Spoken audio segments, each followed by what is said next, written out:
Dude, I'm such a freaking dumbass. I'm just going to start the show off like that. Straight up, you got a confession to make, guys. Daniel's a dumbass. Stop apologizing, Daniel.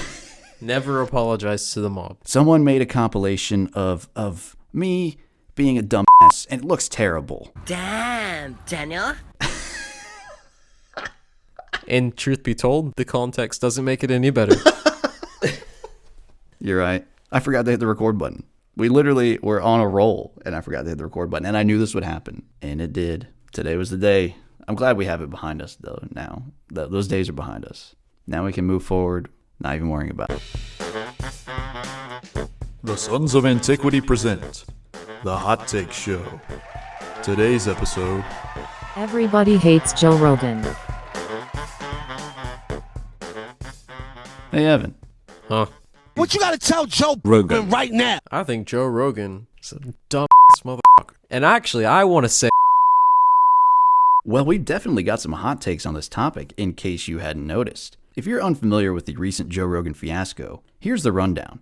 Not too long ago, Rogan made an exclusive $100 million deal with Spotify, but some keen-eyed fans noticed that some episodes were not available and weren't transferred over. But Joe Rogan continued to do what he does best, bringing on guests who have a lot of different ideas, and some of them questioned the media narrative on the unspecified virus of unknown origin. After all this, Neil Young threatened to leave Spotify. He said, "It's me or Joe Rogan. Can't have both." He was protesting all of this misinformation, and other loser has-been musicians followed suit. Rogan says, "Oh, I'll bring on more guests with more diverse opinions," which is sort of a semi-apology. One of the things that Spotify wants to do that I agree with is that at the beginning of these controversial podcasts, like specifically ones about COVID, is to put a disclaimer. Sure, have that on there. I'm very happy with that. Then the cancel Joe Rogan movement really began. More vids were removed from Spotify, and a montage of Rogan using the N-word started circulating. That's our nigger. The niggers. He says guy a nigger. And then our niggers start saying nigger. Rogan made an apology video after such bad optics on that, and he removed the N-word vids. It's a video that's made of clips taken out of context of me of 12 years of conversations on my podcast, and it's all smushed together, and it looked fucking horrible, even to me. Then Rumble offered Joe $100 million to come over to them exclusively. But Rogan says, "Oh, I'll just stay with Spotify because they've stuck with me through all of this." What the hell, man? So, Evan, what do you think of this whole fiasco? I think it's quite pathetic. You got a man doesn't have many principles. In fact, he doesn't have much intelligence to stand on at all, but, you know, he believes in a few things. Experimental drug use. It's definitely not crazy. No. It's marijuana. It's legal. It's good for you.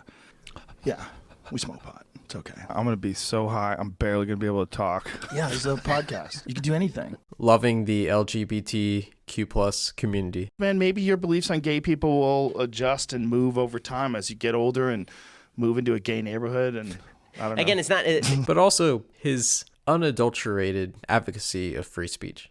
He thinks that people should be able to say what they want without consequences, in a way. He just loves free speech, and that's why he has such a wide variety of guests on his show. He had everybody from Bernie Sanders to Alex Jones to Jack Dorsey on his show, and everyone in between and outside of that. So you can't really knock him for a lack of diversity. It's not like he's bringing on just right-wingers or even just left-wingers. He's bringing on literally everybody under the sun. It's not a right-wing podcast. No, not at all.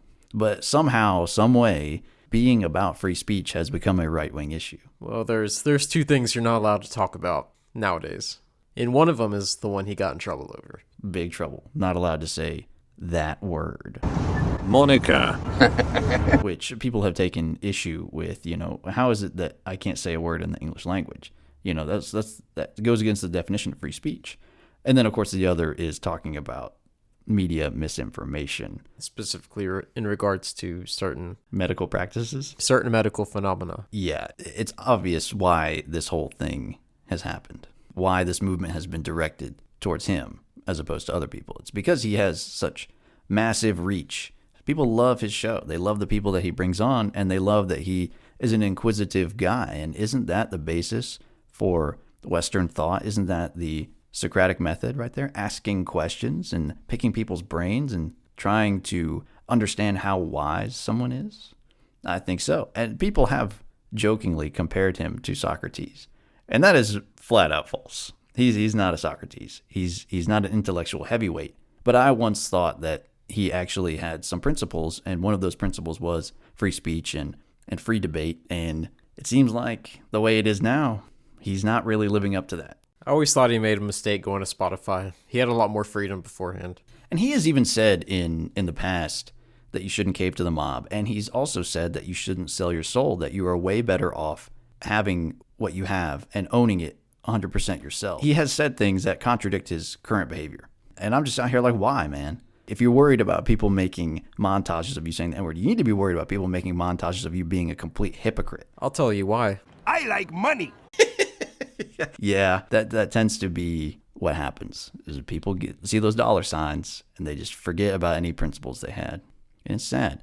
And it's also sad that this has opened the door for the administration through Jen Psaki to try to put their stamp of approval on this whole cancel Joe Rogan thing. Our hope is that all major tech platforms and all major news sources, for that matter, be responsible and be vigilant to ensure the American people have access to accurate information on something as significant as COVID-19. That certainly includes Spotify. So this disclaimer, it's a positive step, but we want every platform to continue doing more to call out mis and disinformation. Which I think is appalling. It's not like I thought that the administration wouldn't do this. It's par for the course, but it is just sad to see it happen with nobody questioning it and nobody really challenging it. The administration is basically saying, yeah, you should cancel certain voices. You should cancel Joe Rogan. You should use your power, Spotify, Twitter, Facebook, to silence speech that we don't like. And that's a very dangerous road to go down. But I'm preaching to the choir here. Most people watching this, they know that. But it's just sad that the majority of people don't. What's the line of consciousness and not consciousness between hydrogen and here?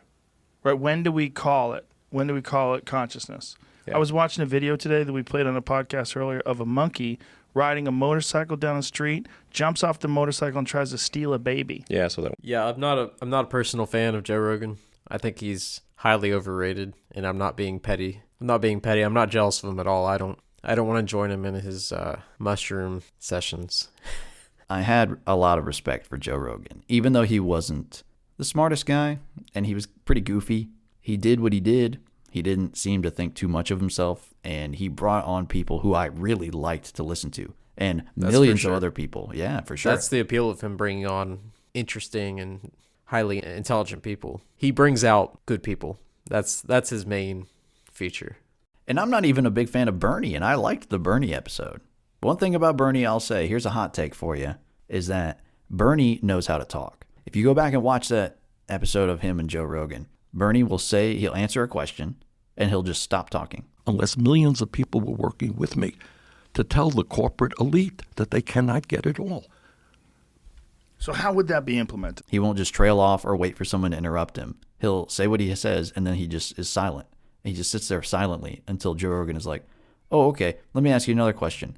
And then he'll answer it, and then he'll just be silent again. That's refreshing. It is refreshing. And when I saw that, I said, that's the one thing about Bernie Sanders I like. I don't like much of anything about him, other than maybe he's a funny-sounding guy.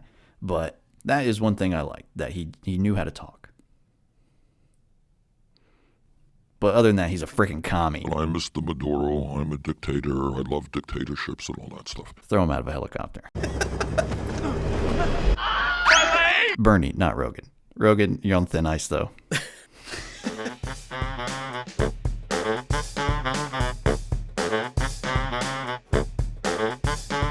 You're the problem. You're the f***ing problem. You f***ing Dr. White, onkin' jam rag, spunk bubble.